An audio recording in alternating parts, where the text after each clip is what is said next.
My phone I vibrated clocked while I was out, locking the office for the night. I glanced I'm at the still screen. here. At first, I thought it was another work email. Instead, it was a notification from our time clock app. It said I had clocked out at 11:04 p.m. I checked the time, 11:06. I was still inside the building, still standing in the hallway, still wearing my employee badge. I looked down and touched it. The badge was clipped to my sweater exactly where it had been all day. Then I opened the notification. According to the access log, I hadn't just clocked out. I had exited through stairwell B. The problem was that stairwell B was on the other side of the floor, and I hadn't gone anywhere near it. The hallway lights behind me suddenly shut off one section at a time, leaving only a few dim fixtures glowing near the elevators. That's when I realized something. Someone had used my badge 2 minutes earlier, while I was still wearing it. My name is Megan Ellis. At the time, I was 34 and worked as an accounts coordinator for a medical billing company in Columbus, Ohio. Most of my job involved invoices, insurance claims, and fixing problems nobody else wanted to deal with. That Friday had been rough. A software issue earlier in the week had delayed hundreds of records. Everything needed to be finished before Monday morning. That's why I was still there after 11. Our company rented part of the 6th floor of an older office building downtown.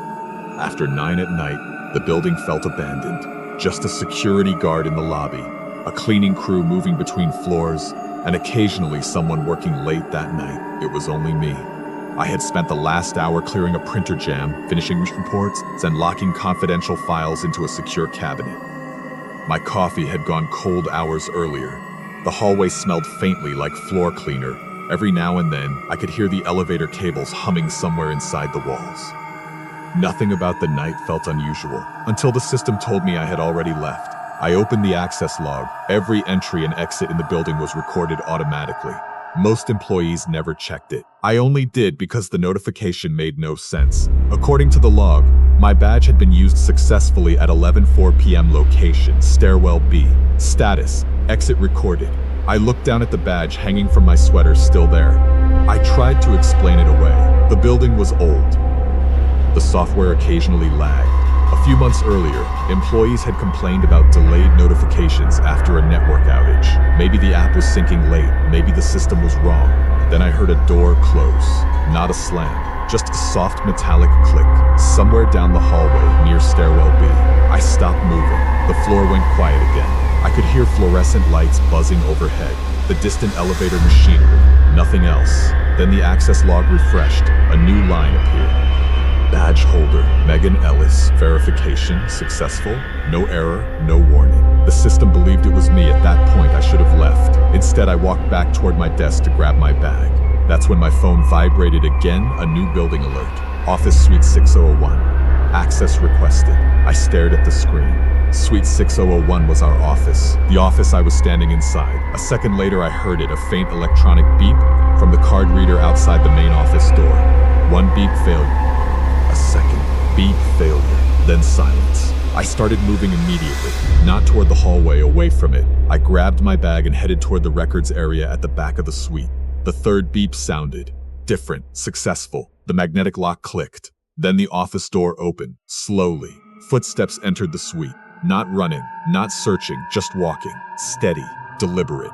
I crouched behind a row of filing cabinets and silenced my phone. The footsteps continued. Soft squeaks against the tile floor closer.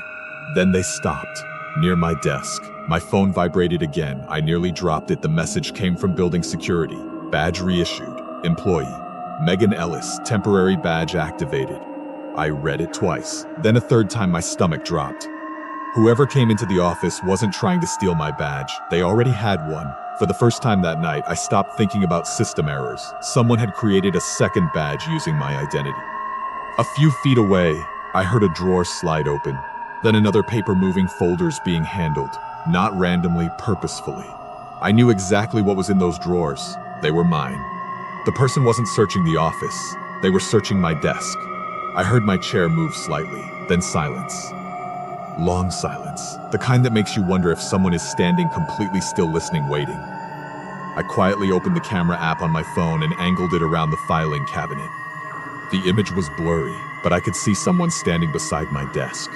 Dark jacket, baseball cap, their back turned toward me. one hand resting on the folder I'd locked away less than an hour earlier, the exact folder I had worked on all evening.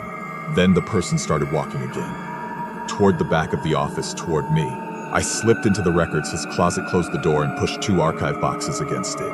Outside, the footsteps stopped. Right outside the closet. I held my breath. A few seconds passed. Then I heard something that made my blood run cold. The closet handle moved, just once, slowly testing, not forcing, not pulling hard, just enough to check if it would open. Then silence. A full minute passed, maybe longer. Then, somewhere near the front of the office, a radio crackled. A voice shouted, "Security." The footsteps moved immediately, fast. This time, I heard a door open, then slam shut. A few moments later, I stepped out of the closet. The security guard had already entered the suite. 2 Columbus police officers arrived shortly after. They searched the floor, the stairwells, the parking garage. Nothing. Whoever had been inside was gone. What bothered me wasn't that they escaped. It was what security found afterward. The access system showed 2 active badges under my name that night. My real badge, and a temporary badge created less than an hour earlier. The temporary badge had been printed from a badge station inside the building management office on the 2nd floor. No one could explain who authorized it. The security cameras weren't missing footage. They showed something worse. A cleaning cart had been parked directly in front of the hallway camera for almost 4 minutes. Long enough for someone to move between the management office and stairwell B without being seen. The police never identified who created the 2nd badge. As far as they were concerned, the investigation went nowhere. But one detail stayed with me. According to the system logs, the temporary badge remained active for 6 minutes after the police arrived. For 6 minutes, the building still recognized someone else as Megan Ellis. I work in a different office now, a different building, a different company. I still wear an employee badge every day, and every time I clip it to my shirt, I remember that night, because my badge never left my chest. And someone still used it to walk out of the building as me.